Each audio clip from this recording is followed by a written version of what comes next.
apresentação é a mesma apresentação que eu faço para o LABIC, né, desse ano, para o Monitora também, para o Monitora LABIC. Eu vou compartilhar aqui com vocês, mas eu vou pular algumas telas, eu sei, para dar tempo da gente conversar. Primeiro, porque assim, eu não sou doutora, ainda estou me formando, finalizando o meu mestrado. Eu sou jornalista, faço mestrado em comunicação na UFRJ, sou orientada pela Ivana Bentes. Eu sou coordenadora coordenadora de um coletivo chamado Blogueiras Negras, que reúne aí inscritos, e uma forma, reúne inscritos de muitas mulheres, somos uma comunidade de aproximadamente 400 autoras, e nós fazemos essa curadoria de conteúdo justamente para que as vozes das mulheres negras possam ser amplificadas e aí tenham mais relevância em termos de redes sociais. Então, se você procurar por @blognegras ou blogueiras negras no Instagram ou no Twitter, você vai encontrar a gente lá. E também participo do LABIC, integro a gestão do LABIC, que é o Laboratório de Inovação Cidadã, que junta duas coisas que eu acho, quer dizer, que faz esse tripé, né, de universitário que o Daniel tanto gosta de colaborar, né, pesquisa, extensão e ensino, né, ensino, pesquisa e extensão. Então, ele é um projeto de extensão, une projetos da cidade, projetos que possam beneficiar a cidade com pessoas que concretamente podem realizá-los, ajudar a realizá-los. Então, a gente dá um match da extensão, mais ou menos, um match dos projetos. E é o Tinder dos projetos, né? Tinder da inovação. E aí, a gente consegue, muitos projetos a gente consegue fazer decolar. E a minha parte, especificamente dentro desse projeto e dentro dos outros nos quais eu me insiro, é justamente essa composição da narrativa, a mesma que eu estou falando aqui com vocês.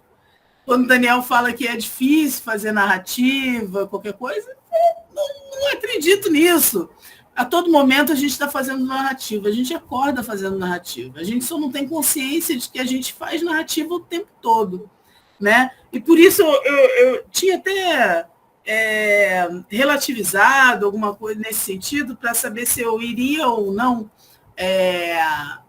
fazer a apresentação, mas eu acho que a apresentação vai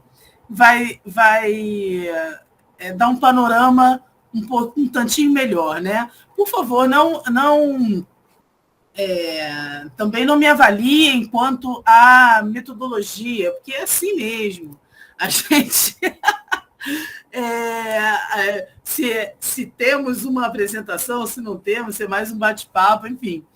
E assim, só para vocês entenderem do LABIC, o LABIC é um projeto dos sonhos. Eles, quando conseguem, dão ajuda de R$1.000, mas o principal é mentoria, 3 meses acompanhando e evoluindo o projeto das comunidades do Brasil inteiro, e criando rede.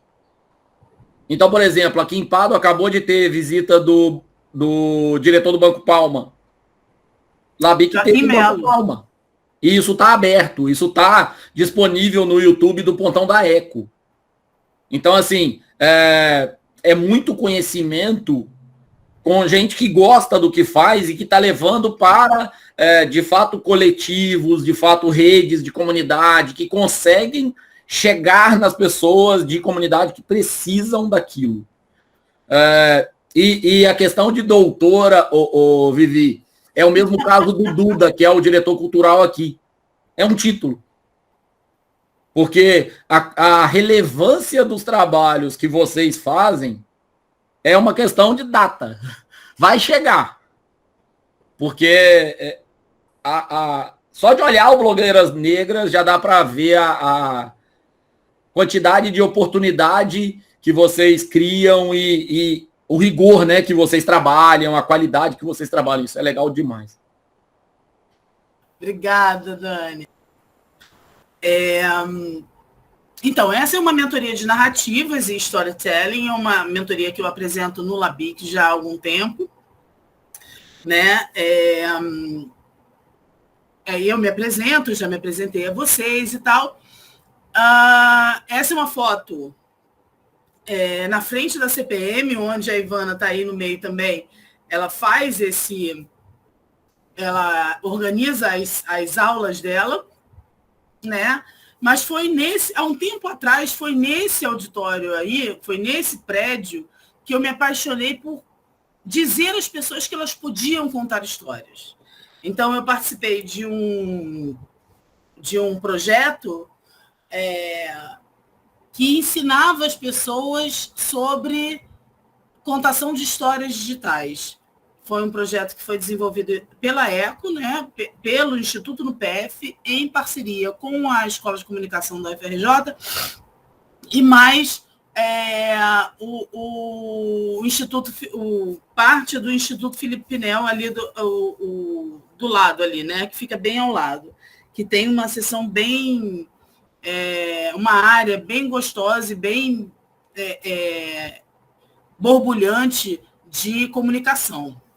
Inclusive com TV, com rádio, TV Pinel, enfim, várias situações boas, né? E ali eu entendi que as pessoas somente não têm consciência de que elas estão contando histórias o tempo todo, todos os dias, acordam contando histórias e vão dormir contando histórias também.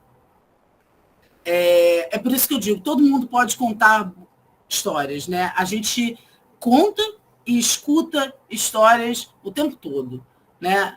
A gente conta as nossas histórias na infância, a gente conta histórias para os nossos amigos, né? A gente conta histórias para reforçar aquela memória daquela criança sobre determinado aspecto, a gente conta os casos, nossos casos para os nossos amigos, a gente, quando escreve um e-mail, a gente está fazendo uma narrativa, a gente está contando uma história. Quando a gente está fazendo uma palestra, quando a gente vai apresentar um tema, a gente também está elaborando uma narrativa, a gente também está elaborando uma história, está contando uma história. Nas redes sociais, se você pegar suas redes sociais de cabo a rabo, desde o início até agora, você vai perceber que você está contando histórias o tempo todo. E, com um pouquinho de técnica, é possível sair um livro sobre a sua vida somente com as redes sociais. Então, você está ali contando histórias também, né? A gente conta histórias. Quando a gente faz um podcast, a música conta histórias o tempo todo. Se a gente está cantando, a gente também está reproduzindo histórias, a gente também está contando histórias. Se a gente faz música, a gente também está contando histórias. Está dando para perceber? Quando a gente vai... isso se dá muito na educação infantil, né? O fato da gente fazer ba, de, gui, ensinar para a criança, através das músicas, o som, essa sonoridade, isso é uma técnica. No entanto, a gente, se você for ver, a maioria das mulheres que educam seus filhos hoje, ou suas filhas, ou pais também, homens também, né, que estão começando a participar mais desse processo, isso, quando eu falo mãe, eu estou falando que é sobre nós que esse peso ainda recai com muito mais frequência. Infelizmente, né? Gostaríamos de ter isso de forma equilibrada, mas não é. Mas, se a gente for perguntar a maioria das mulheres por que elas estão fazendo isso, elas não sabem. Não sabem que é para articular dígrafo, não sabem que é para fazer uma língua, para exercitar o registro, sei lá, um registro tonal, um registro isso, um registro daquilo. Enfim, ninguém sabe te dizer por que exatamente você está fazendo isso, mas no livro de pedagogia, e aí eu estudei alguns períodos de pedagogia, ele vai estar lá. Essa explicação está lá.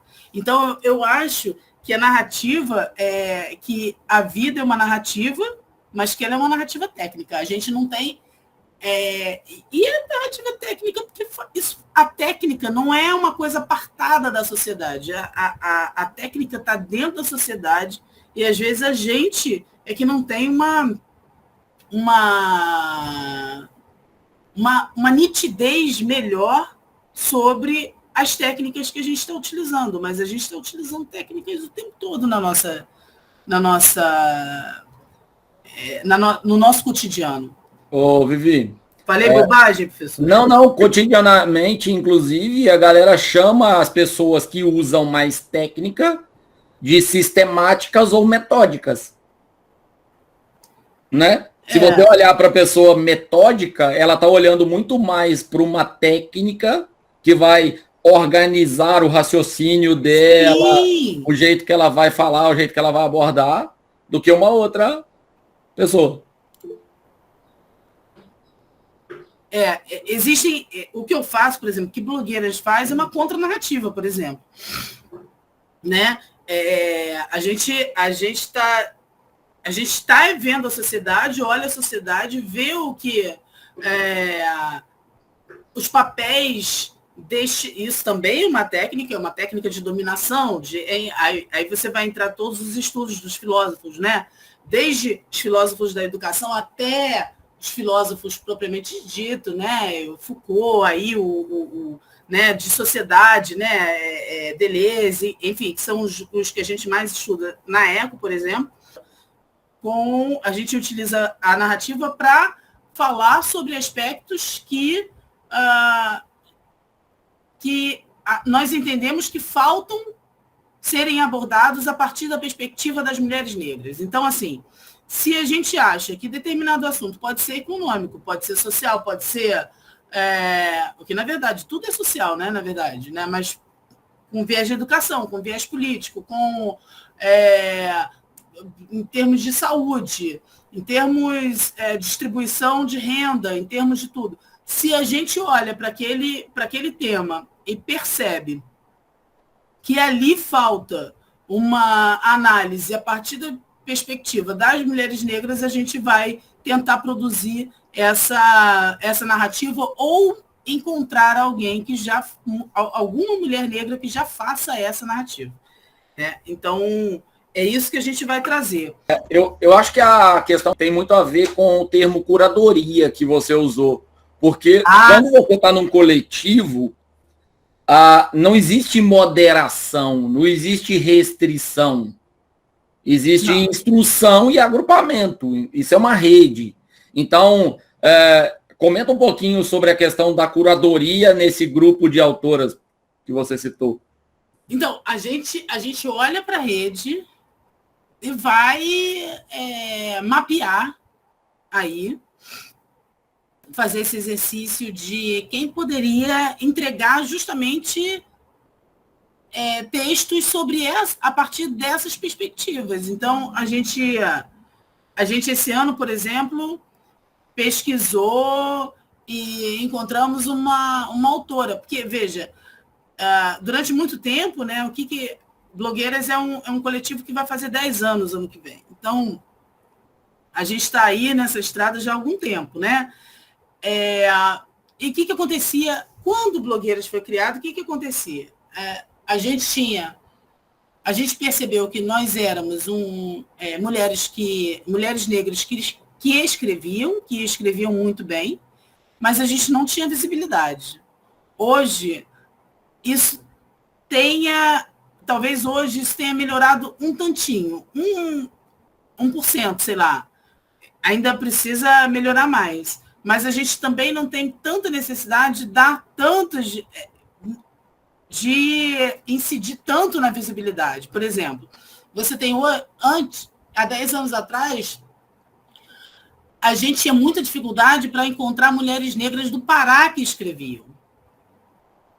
Hoje a gente não tem tanta essa dificuldade. Você, com um pouquinho de conhecimento sobre critérios de busca, você, mais que ninguém, vocês conseguem achar essas pessoas que estão escrevendo no Pará, que estão escrevendo no Amazonas, que estão escrevendo, enfim, fora dos grandes centros, né? Fora do eixo Rio-São Paulo, principalmente, né? Então, mas essa curadoria, no início, ela foi muito difícil de ser feita e a gente estabeleceu realmente de olhar para as redes sociais e pesquisar quem te segue, pesquisar para saber o que cada mulher está fazendo e trazer os conteúdos para reunir num local. Para reunir num local. Hoje, a gente entende que a nossa missão é outra. Não apenas de dar visibilidade, mas de incentivar as mulheres negras a escreverem suas próprias histórias. E aí a gente está falando especificamente de narrativa. Quando você olha para uma parte da história e fala assim, eu posso dar a minha contribuição, porque minha contribuição é desse jeito, é isso que a gente está falando. A história não é única, né? Shimananda já fala isso, né? O perigo da história única, que é o perigo mesmo da história única. Ela não é linear, ela dá os saltos e sobressaltos, e é assim mesmo, porque aí a gente está vendo aí, a gente voltando com a gente, às vezes tem uma política que beira querer voltar ao século retrasado, né? Enfim, para além de outras questões, e né, a gente tem fake news que faz a gente acreditar em coisas cada vez mais absurdas, coisas que a gente não imaginaria pensar quando houve a erradicação da malária, nos tempos de Oswaldo Cruz, sabe? Então, a gente tem aí uma volta, por isso que eu estou falando assim, a história da humanidade não se dá de forma linear, a gente está sempre em ciclos e talvez repetindo erros do passado, a gente precisa melhorar isso, precisamos de tecnologia para melhorar isso, tecnologias de memória, tecnologia de narrativa. É por isso que eu estou falando que isso tudo são narrativas que a gente constrói desde a hora que a gente acorda até a hora que a gente vai dormir. Falando sobre trabalho, falando num churrasco, ou estudando. A gente conta história. E esse é o grande, para mim, esse é o grande pulo do gato. Quando a gente não tem consciência de que a gente está fazendo essa contação de histórias, a gente acaba perdendo algumas oportunidades aí de modificar a vida das pessoas, de modificar, né? É exatamente isso que ela está falando, Vivi. Ela primeiro está comentando da dificuldade de mapear, que hoje é muito mais fácil, por causa das redes, por causa da tecnologia, e depois ela pegou exatamente o ponto. Por que eu trago eu trago pensamentos tão diferentes? Porque não existe receita de bolo. É você que tem que achar o seu lugar e se posicionar. Se é certo ou errado para você, não significa que isso vira uma vaga de emprego, que isso vira um décimo, uma nota. O que vira um décimo, uma nota, uma vaga de emprego é cumprir requisito da disciplina, cumprir requisito da vaga. Não é se eu gosto de roupa branca ou de roupa preta. Agora, ter um gosto é fundamental. Você não pode chegar e te dizerem que você vai trabalhar com uniforme tal e você, não, tudo bem, eu aceito qualquer uniforme. Não é assim, você tem que ter posição. Agora, ter posição também não significa você ser rígido e não aceitar alguma coisa porque você vê um bem comum, um bem melhor daqui a médio prazo. Então, poxa, você tem que olhar com o objetivo, mas tem que saber o que você está querendo. E aí, essa vinda da Vivi eu acho fundamental para vocês pegarem isso, porque quando a gente fala, por exemplo, analisem o uso de um vídeo, de um filme ou documentário na sala de aula, você pode ter e deve ter posições políticas muito claras para, por exemplo, escolher um curta-metragem, para, por exemplo, escolher um filme que é diferente do que a vida inteira passaram. Todos nós aqui vimos filme do Chaplin na escola. E vocês são agora, nascidos na época de 2000. Vocês vão continuar usando o filme do Chaplin? Sem discutir? Ou vocês vão discutir e vão falar, não, peraí, ele é muito bom em determinado ponto, mas eu tenho coisas que são complementares. Entendeu? Não estou dizendo que você não deve usar, eu estou dizendo que você tem que pensar sobre. E aprender com aquilo que foi usado com você, com aquilo que você tem de experiência. Desculpa, Vivi. Nada, imagina. Então tá jóia. Olha aqui, deixa eu continuar. Então, tá dando para perceber que a gente está falando de narrativa o tempo todo, né? A gente está utilizando essas técnicas narrativas o tempo todo. E eu acredito que a sua história, contando a sua história, você pode contar a sua história para o mundo todo, para todo mundo. Assim, é possível a gente criar uma narrativa que seja entendida pelas pessoas e que sejam narrativas interessantes e que todo mundo goste de ouvi-las. Para isso tem uma técnica. Aí você vai falar assim, mas eu não tenho talento nenhum, meu negócio é programar e eu não tenho talento nenhum para contar história. Bom, mas, programar é uma escrita, né? Então, começa a questionar aí se você não é um escritor de códigos ou uma escritora de códigos, né? Porque a gente, quando fala de... Tanto é que é linguagem de programação, né, gente? É uma escrita. É uma linguagem, é uma escrita. Então,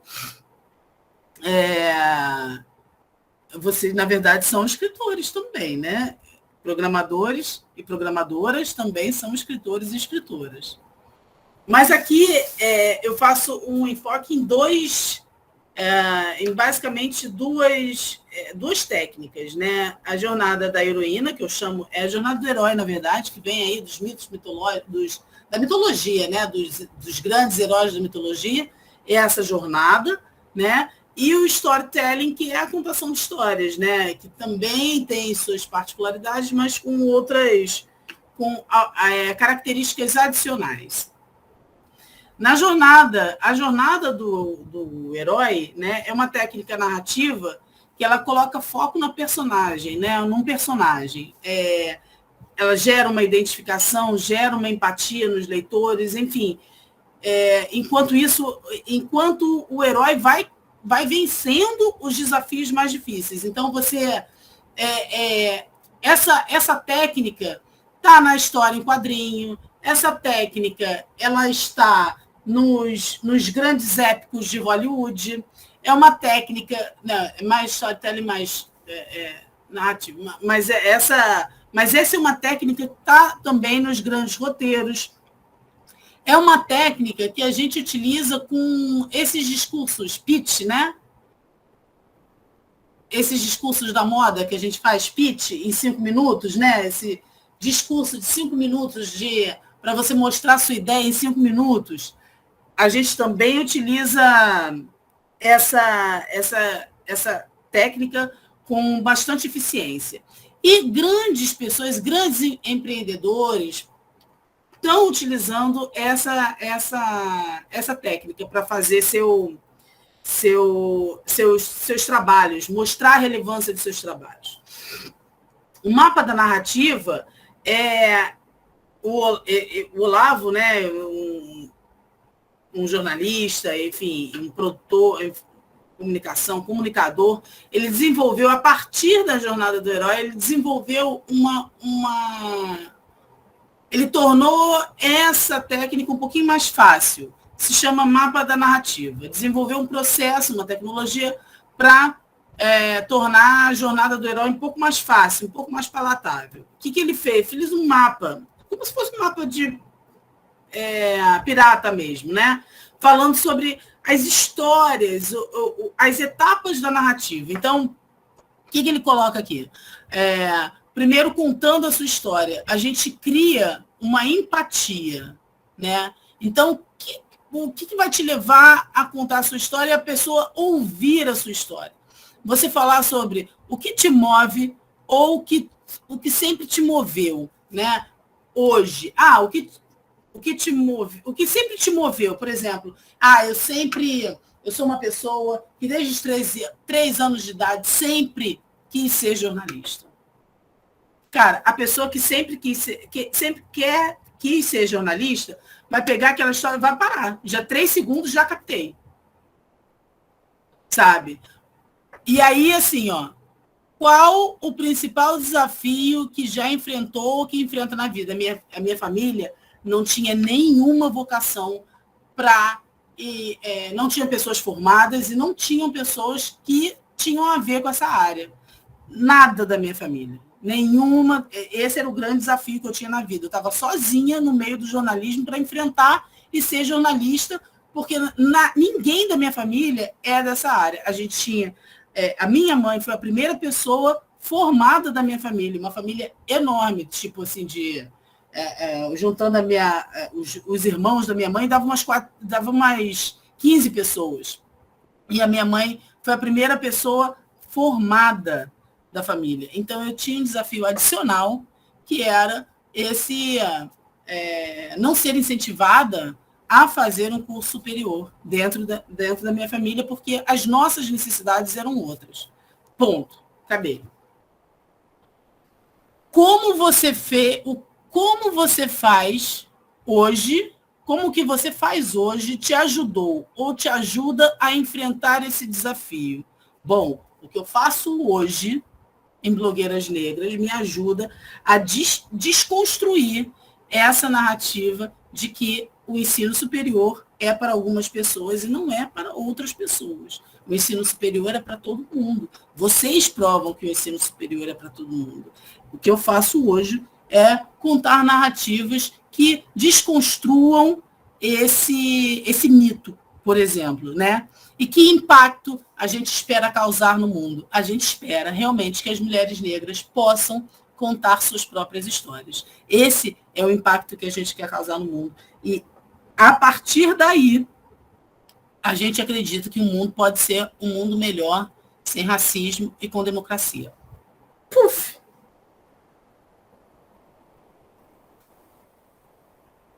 Olha, e aqui ele diz, em cada etapa existe a empatia, existe um conflito. Lembra de novela, gente? A gente tem empatia, a gente se identifica com aquela pessoa, aquele herói ou aquela heroína. Aquele herói, aquela heroína tem sempre um conflito. Vou ficar com esse, eu vou ficar com esse. Devo ajudar a minha mãe, que é uma pilantra, ou devo abandoná-la? Tem sempre um conflito, tem um ponto de virada, né? Que como é que você supera essa dificuldade e o que você realmente faz hoje que ajuda a comunidade a superar essa dificuldade. E tem, finalmente, o clímax, que é o que você espera falar para o mundo. Então, mais uma vez, elementos da narrativa: motivações, desafios, meios e impacto.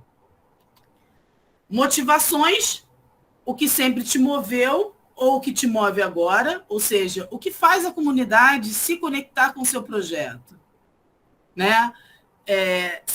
Elas se relacionam com a empatia, né? As motivações se relacionam com a empatia, ajudam a escolher uma pessoa, uma protagonista, uma pessoa que vai servir de inspiração para a narrativa que você está contando. Muitas vezes, a gente, por exemplo, a gente tem no LABIC, né, pessoas, por exemplo, Felipe Rimes, tem um projeto incrível como rede de fornecer acesso à internet através de uma tecnologia incrível, mas ele falou assim, cara, eu não quero ser o herói da minha jornada, porque isso é para a comunidade, é o coletivo. Eu falei assim, mas, Felipe, você que serve de inspiração para todo mundo.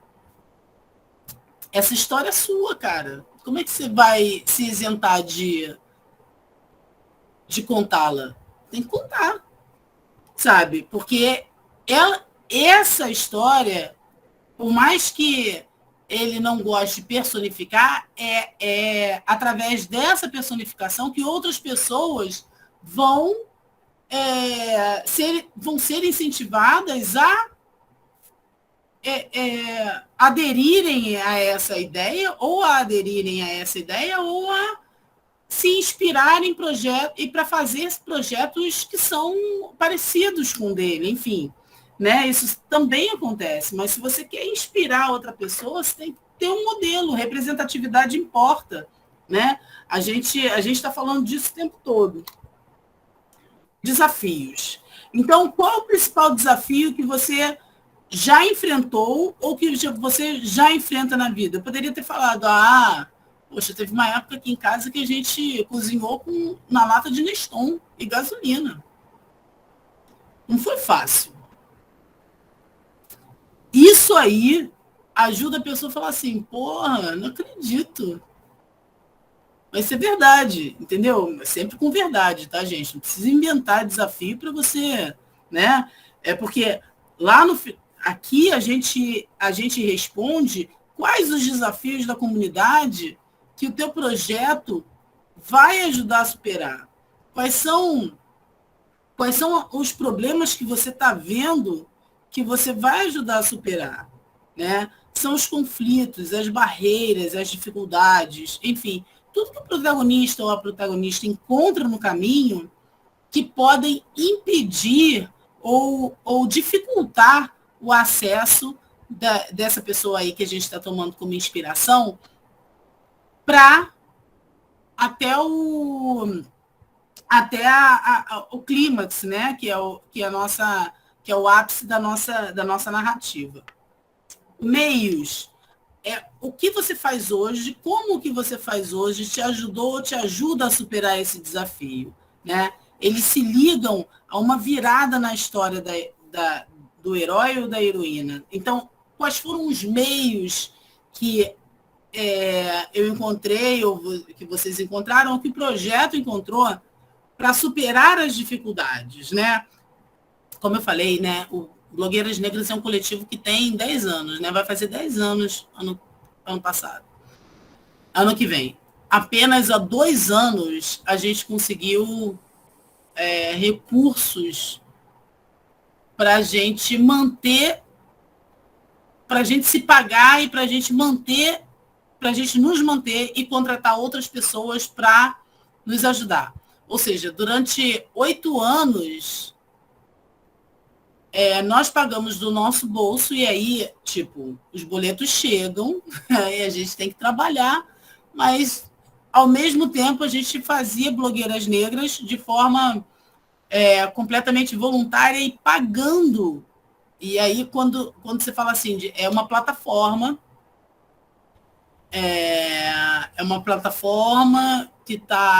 que tem um visual pensado, pesquisado, existe uma logomarca, existe hospedagem segura no próprio REC, fora do país, enfim, são questões que Blogueiras Negras sempre pagou por isso.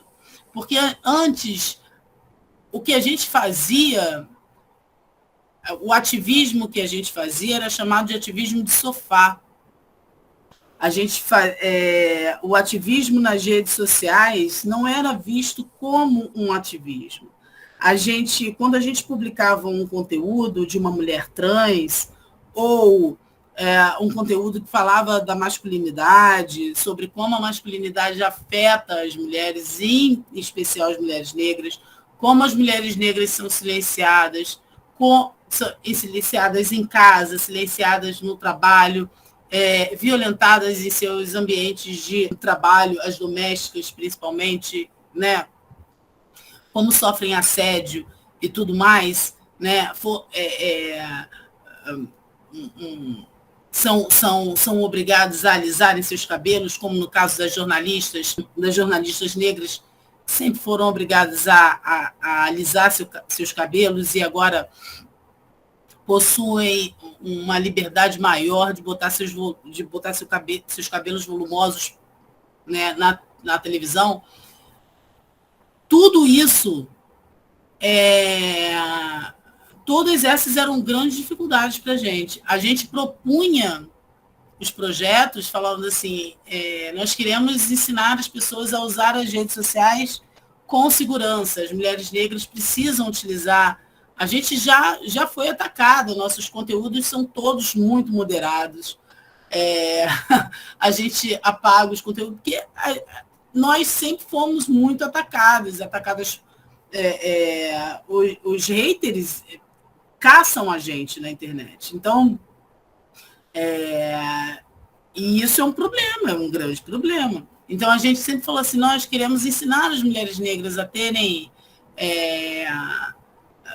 um cuidado maior na comunicação que fazem nas redes sociais. As agências de financiamento que financiam projetos sociais nunca nos viram como ativistas. Com a pandemia, e todo mundo acabou indo para o ambiente virtual, aí passaram a reconhecer que o que a gente fazia é realmente um ativismo, não é um ativismo de sofá. A gente articula, a gente constrói redes, a gente faz coisas que são tipicamente da internet e para a internet, utilizando as ferramentas da internet. Mas foram tempos difíceis, muito difíceis, entende? Assim, para além, né, da gente está dura, a gente está sempre tendo que trabalhar em 3 turnos, enfim, para a gente manter essa estrutura funcionando.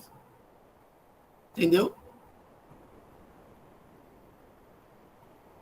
Só para o pessoal ter uma ideia, eu acabei de achar o vídeo aqui, depois eu posto para vocês em algum lugar. O Boni, da Globo, num vídeo de 1 minuto e 27, explicando que num dos debates presidenciais, eles afrouxaram a gravata do Collor, Fernando Collor de Mello, jogaram talco no ombro dele para ele parecer mais do povo. Então, só para vocês entenderem como existe manipulação de imagem, existe regra, existe toda essa questão da imagem em veículos de comunicação de massa, e que as redes sociais vêm para poder, de fato, melhorar bastante isso, porque agora as pessoas ditas menores, né, ou mais representativas, você consegue beber direto na fonte. Você não precisa mais de grandes intermediários para levar essa informação, mas essas regras sempre existiram. Vejam os grandes escândalos dos classificados. Preciso de uma menina loira para trabalhar em tal função. Peraí, mas calma, por que tem que ser loira? Com boa aparência, depois que deu muito problema, transformaram isso em boa aparência, que são coisas absurdas também.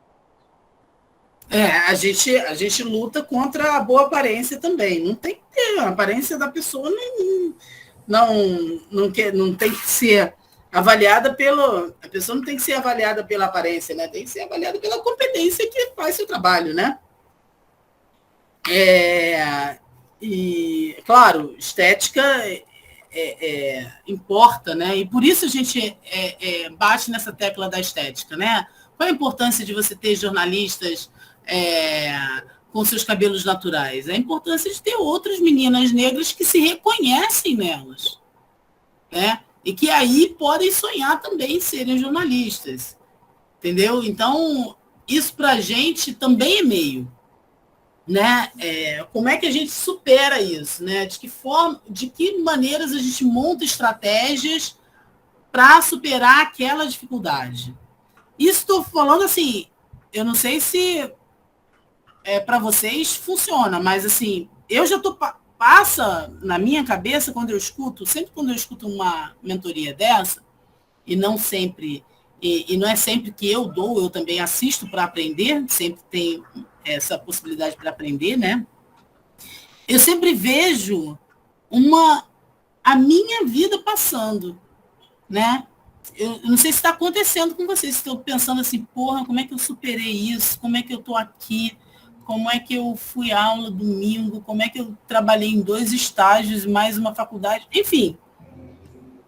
Coisas que a gente vai pensando, fala assim, cara, como é que eu superei, como é que eu tô aqui falando, o Daniel falou assim, não, foi para não sei aonde, não é fácil também você passar por um processo seletivo para ir morar fora e lidar com tudo isso que acontece no exterior, enfim, isso também são desafios e são meios que a gente encontra para superar esse desafio.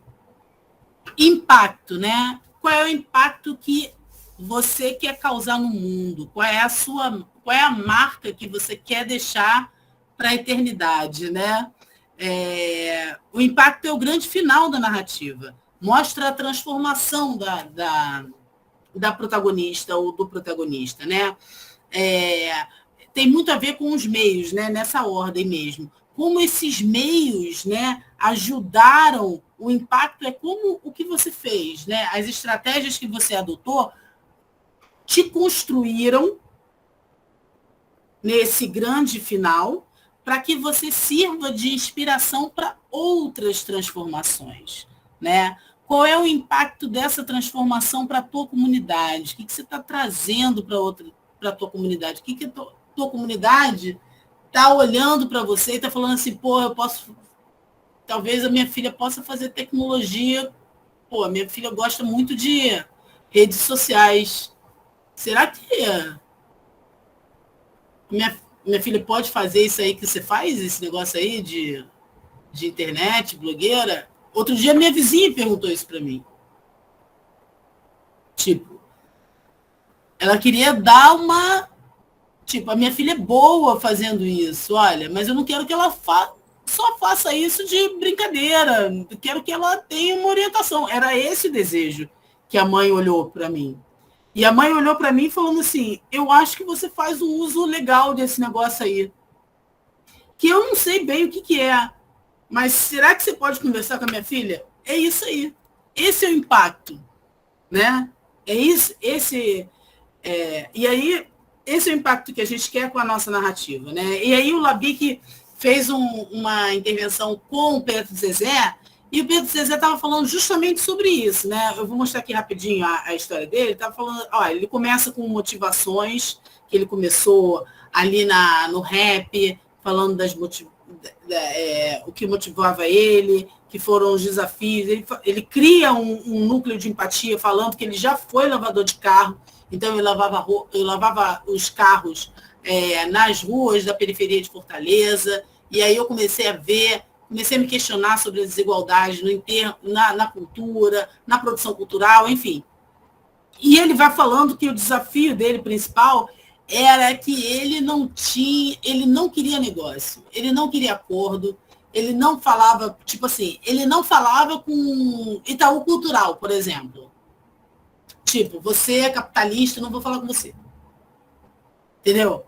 Eu não vou falar com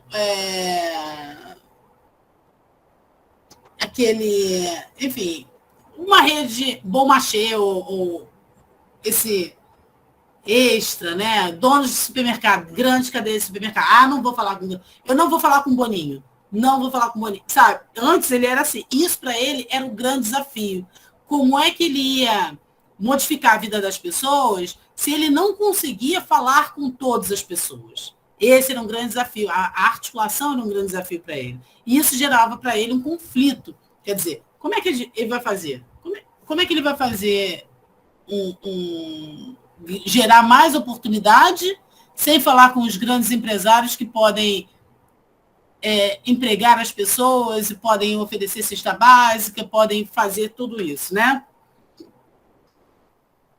Ele encontrou seus meios, né? Encontrou uns meios junto à CUFA, né? Escreveu livro, se articulou, superou essa dificuldade. E aí está ele, aí com a rainha e com o nosso querido Lázaro Ramos, né? Como ponto de virada. E aí ele está colocando mais impacto. Com a CUFA, ele conseguiu aí oferecer mais exemplos e mais oportunidades para uma juventude favelada que estava aí precisando. E no clímax, ele aí consegue ser inspiração para outros jovens. Perceberam, gente, que assim, essa é uma. E aí ele encadeia um outro exemplo com a mesma estrutura. Motivação, desafios, meios e impacto. Por exemplo, a CUFA fez um evento em Nova York, no meio da rua, no Bronx. Um festival de arte favelada. Né? Então, assim, muito essa técnica de narrativa é muito importante para a gente conseguir fazer com pequenos... se a gente fizer pequenos ajustes de tempo, a gente consegue realmente adotar essa prática para contar boas histórias, né? Para contar histórias bem interessantes. Mas só para trazer que o storytelling, ele também, a contação de histórias, ela é muito parecida com a narrativa do herói. Também utiliza técnicas de escritores, de roteiristas, né? Também tem personagem, ambiente, conflito, mensagem, enfim, tem esses elementos pré-determinados. Mas ela trabalha no nível emocional. Então, ela vai ter um som, ela vai ter uma narração, ela vai ter um cuidado um pouco... Ela vai envolver a pessoa que está ouvindo essa história com outros elementos para que a pessoa fique apaixonada. É a técnica dos roteiros, né? Dos grandes roteiristas de Hollywood, televisão, enfim. Justamente essa. Percebam quando vocês estão numa novela, né? Tem uma música numa cena muito impactante, tem uma música dramática que só... Isso tudo é estudado, né? Para que você não consiga piscar os olhos diante daquela... e só escute realmente aquela narrativa, né? Também tem identificação, perceba que onde tem empatia, que tem identificação, enfim, essas... Eu posso colocar para você, Daniel, para a gente não ter tempo para a gente conversar um pouquinho mais, né? Dicas para storytelling, né? Defina o que você vai contar, né? Desperte o interesse e a curiosidade, tenha um começo, sei lá, impactante. Eu botei aqui falar assim, o Felipe da Mídia Ninja sempre fala nos diversos modos de iniciar uma conversa, né? Então você tem um início direto, ele dá aqui algumas... Vou contar uma experiência no finalzinho aqui. Eu posso começar no começo direto, por exemplo. Oi, eu sou Viviane, jornalista, mestranda em Comunicação e Cultura pela UFRJ, participo do coletivo Blogueiras Negras e também do Pontão de Cultura Digital da UFRJ. Eu posso dizer isso, né? Posso fazer o início com uma pergunta, por exemplo.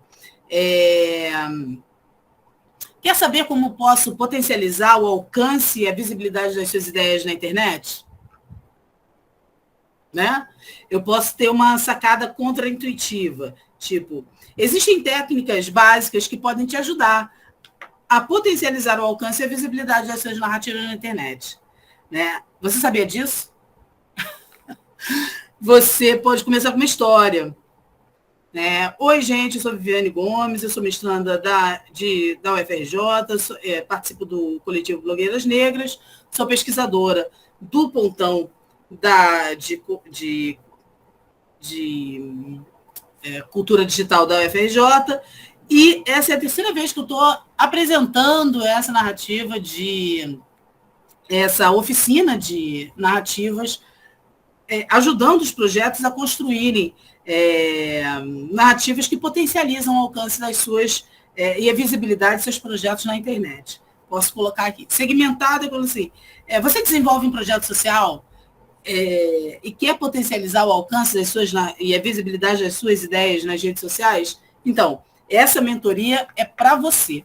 Então, existem uma série de técnicas que a gente pode utilizar para que você conte essa história, e aí como é que você vai convencer a outra pessoa que o recurso A ou B é melhor do que aquele. Então, assim,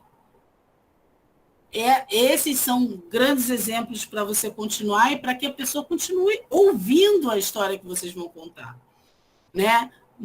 Na contação de histórias, gerar emoção é fundamental, né? Pensar na história, pensar na emoção da sua história, para gerar identificação e envolvimento. Também é fundamental ter um roteiro, né?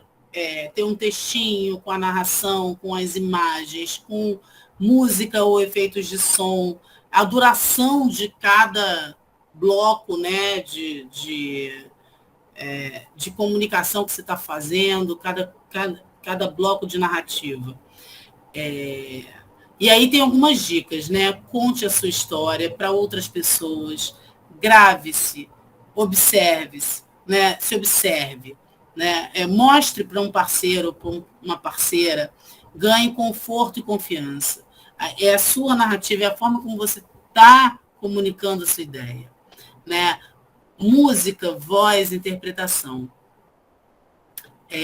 O texto informa, né? Se o texto é sequinho, a voz passa a emoção. Ela faz essa calibragem, né? Então, treina como você, imaginando como a sua voz ficaria contando essa história.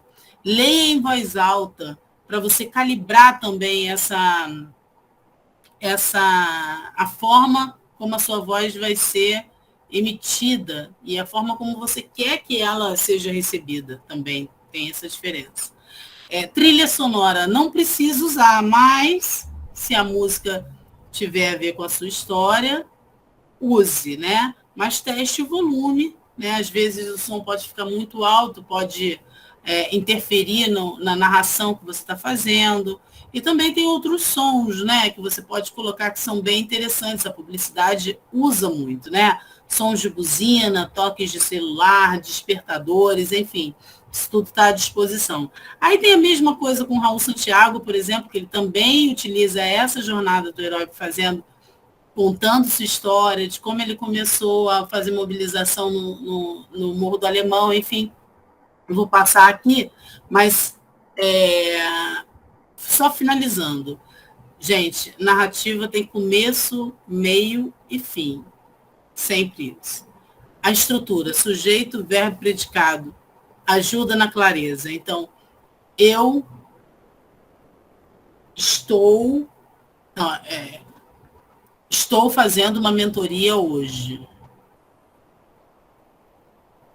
Não há pessoa que não tenha entendido, estou fazendo uma mentoria. Eu, Viviane, estou fazendo uma mentoria hoje, sujeito, verbo, predicado. Palavras simples e curtas facilitam o entendimento da mensagem. Então, sei lá, ao invés de a gente usar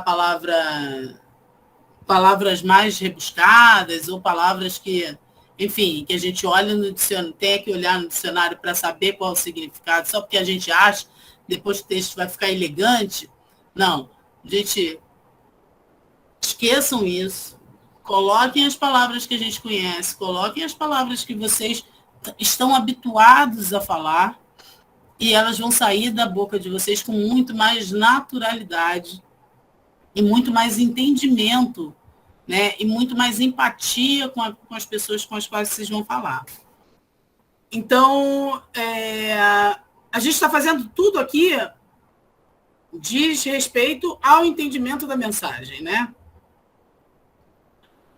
A outra coisa é que a língua é viva. Existem termos e palavras que a gente que vão ser adicionados à língua. E está muito ok. A gente não precisa mais escrever farmácia com PH.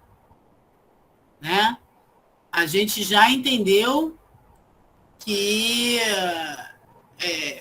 a gente vai escanear, que a gente vai postar, né?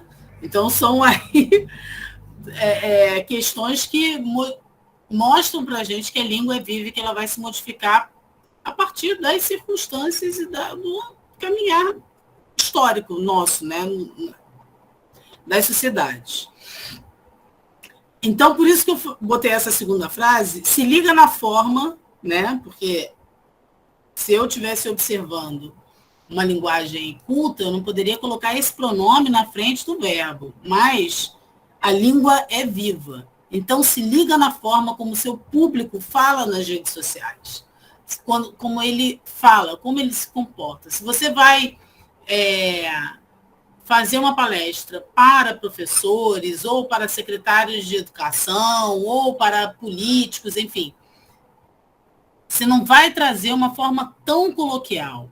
Mas se você for falar para a sua família, para a sua comunidade, observe como a sua comunidade fala, observe como a sua família fala.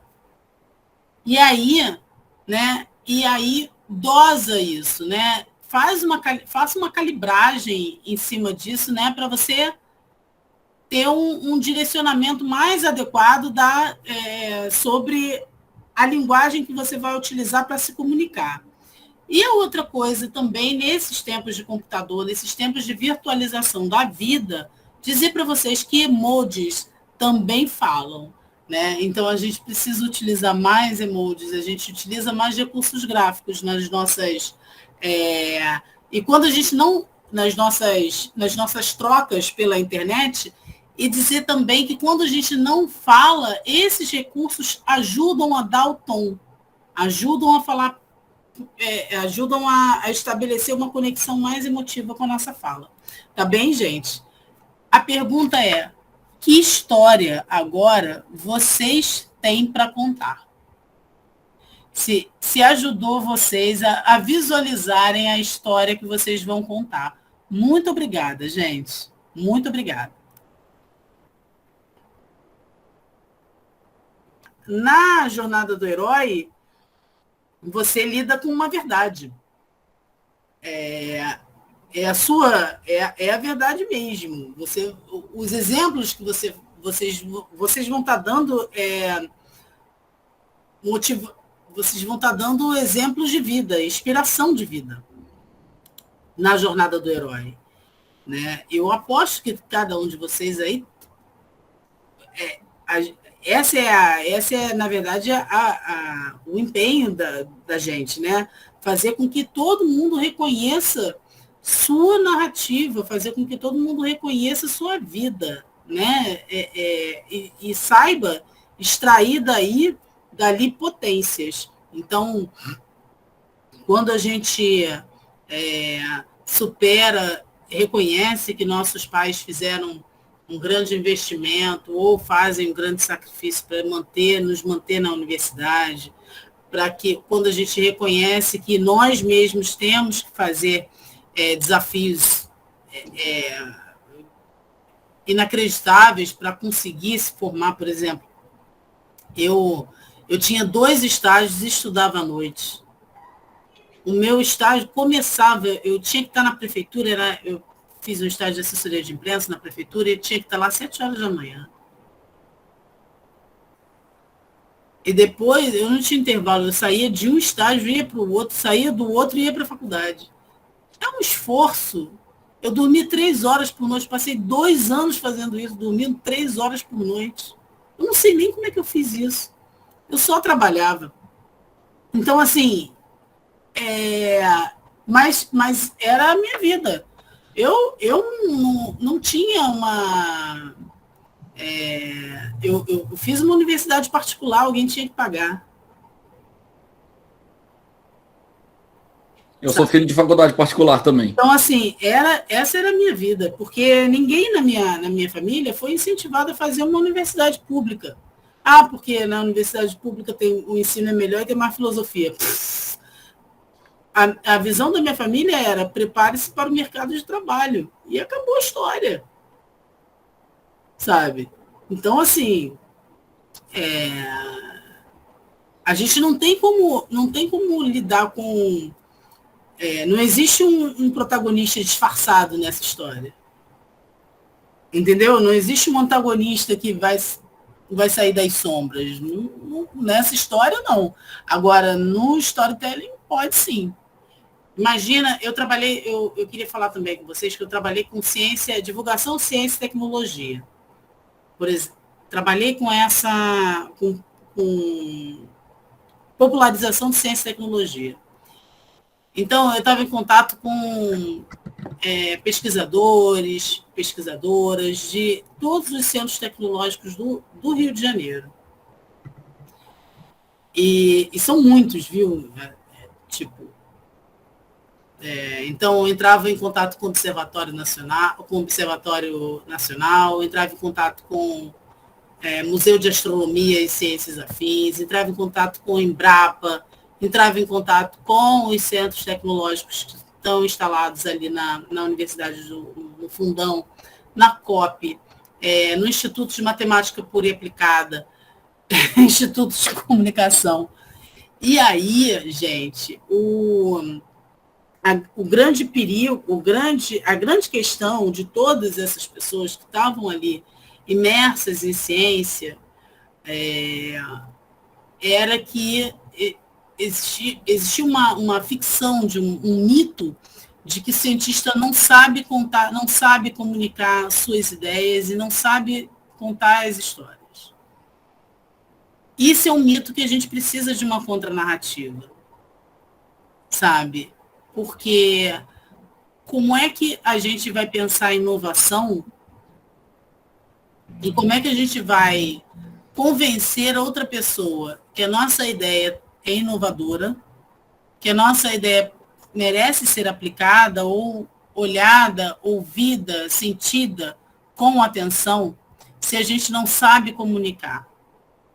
Então, essa estrutura da jornada do herói ajuda a gente a ter Por exemplo, o cara não sabia como criar, ele desenvolveu um produto, um pesquisador do Instituto de Macromoléculas. Desenvolveu um polímero, um plástico, vai. É uma espécie de plástico, um polímero. E aí, mas ele não sabia exatamente qual era a solução que ele queria a partir desse polímero. Ele queria desenvolver novas cadeias, né? Tipo cadeia de carbono, ele queria desenvolver novas cadeias melhores, cadeias mais unidas. Mas ele não sabia exatamente para o que servia aquilo. Quando a gente entrou em contato com o Sebrae, da Sebrae RJ, existia um programa lá no Sebrae RJ que você, não vou me lembrar o nome, mas que o empresário falava assim, olha, eu estou com um problema aqui. E o empresário era uma pessoa que fabricava capas de carro. Sabe aquelas capas para cobrir carro? Ele falou assim, olha, eu costuro as minhas capas e eu estou com um problema, porque quando tem água da chuva, ela vaza. Né?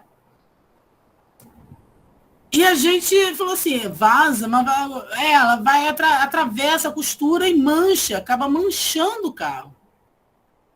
E a gente ficou aquilo ali pensando, os pesquisadores ali, a gente tinha uma equipe de pesquisadores, tal como a gente tem hoje nas ciências das redes sociais, né? Análise de dados, né? A gente junta uma equipe multidisciplinar para analisar aquele caso e aí, cara, a gente juntou uma coisa com a outra. A cola, o polímero que o cara desenvolveu, ele foi aplicado em cima da costura e vedou a parada. E vedou a costura. Entendeu? Então, a capa passou a ser rentável por conta dessa questão. Então, assim, o cara não sabia, mas a gente fez a tradução. Porque a gente foi perguntando para ele, tá, mas e aí? Pô, mas qual foi a tua inspiração? Ah, não, eu queria fazer cadeia. Quando finalmente a gente conseguiu extrair dele que ele queria, o objetivo dele era fazer um material que tivesse cadeias melhores e mais unidas, mais próximas e mais fortes, aí foi que a gente conseguiu juntar aquilo que ele estava querendo fazer com o desenvolvimento de um produto aí útil para a sociedade. Então, gente, esse é o grande, meu irmão me zoava, falou assim, Viviane é do Instituto de Macromoléculas, me chamando de macromoléculas a vida inteira. Mas, assim, mas é isso que eu acho que vocês precisam extrair. Tanto na linguagem de computação, precisa extrair qual é a finalidade. E aí vocês vão precisar fazer essas perguntas. Tá, mas e aí? O que você quer com isso? Tá, mas e aí? Vai aplicar onde? Qual é o seu verdadeiro objetivo? Qual é a solução que você quer arrumar para aquele na vida, né? Qual é a solução que você quer solucionar? Que problema você quer solucionar? Isso aí vai ser fundamental para você olhar o projeto de vocês e construir uma narrativa que seja rapidinha para vocês fazerem apresentações de vocês, para qualquer apresentação. Excelente, Vivi, excelente. Toda vez que a gente fala de inovação, de produto, a gente nunca fala de nada estanque, de nada que você vai reunir uma equipe formada em química e vai trabalhar no laboratório isolado, vai sair de lá um produto ou uma fórmula. Ou vai colocar uma equipe de programadores no laboratório e vai sair um software. Isso não existe. E atualmente isso é ainda mais complicado. Por quê? Porque antigamente você tinha equipes de programação para fazer tudo. Então, o mesmo software que tem na farmácia tem no mercado, muda muito pouca coisa. Você cobra uma taxa de manutenção e você faz um software ali que só muda o nome do campo. Então, em um deles é farinha, no outro é remédio. E o programador está meio isento, porque a manutenção é mais ou menos a mesma sempre. Usar uma funcionalidade de relatório para cá, uma funcionalidade de relatório para lá, escolher que campos aparecem ou não aparecem. Quanto mais o tempo passa, mais o desenvolvimento fica mobile, mais você tem equipe de uma pessoa só. Quem vai descobrir a necessidade do público é você.